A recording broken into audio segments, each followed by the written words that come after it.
തിരുവനന്തപുരത്തെ ആൽത്തറ വിനീഷ് കൊലക്കേസിൽ മുഴുവൻ പ്രതികളെയും വെറുതെ വിട്ടത് ശോഭ ജോൺ ഉൾപ്പെടെ 8 പ്രതികളെയാണ്. പോലീസ് ആസ്ഥാനത്തിന് സമീപമാണ് വിനീഷിനെ വെട്ടിക്കൊലപ്പെടുത്തത്. ജിബിൻ ജെബിയുണ്ട്. ജിബിൻ, വലിയ തോതിൽ ചർച്ച ചെയ്യപ്പെട്ട തിരുവനന്തപുരത്തെ ഗുണ്ടാക്രമണങ്ങളുമായി ബന്ധപ്പെട്ടൊരു കേസാണ്. ഏത് സാഹചര്യത്തിലാണ് കോടതി എല്ലാവരെയും വിട്ടയക്കുന്നത്? രതീഷ്, 2009 ജൂൺ 1-ാം തീയതിയാണ് ഈ ഒരു കൊലപാതകം നടക്കുന്നത്. അതായത് തലസ്ഥാനത്തെ തന്നെ പ്രമുഖ ഗുണ്ടാ സംഘത്തിൽപ്പെട്ട ഒരാളായിരുന്നു വിനീഷ്. ഇയാൾ കൊലപാതക കേസിൽ ഉൾപ്പെടെ പ്രതിയുമാണ്.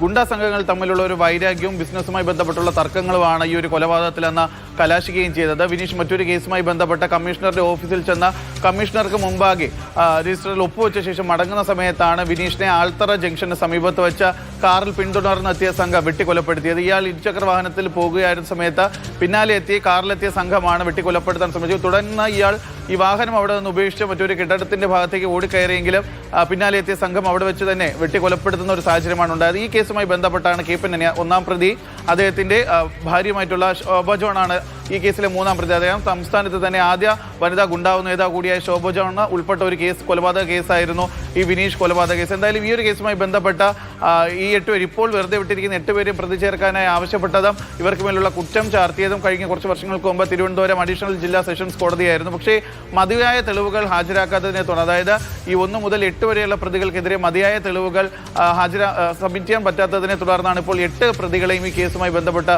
വെറുതെ വിട്ടിരിക്കുന്നത്. ശരി, 8 പ്രതികളെയും വെറുതെ വിട്ടുകൊണ്ടുള്ള കോടതിയുടെ ഉത്തരവാണ് വന്നത്. അതിന്റെ വിശദാംശങ്ങളാണ് ജിബിൻ ജെബി തിരുവനന്തപുരത്ത് നിന്ന് നൽകിയത്.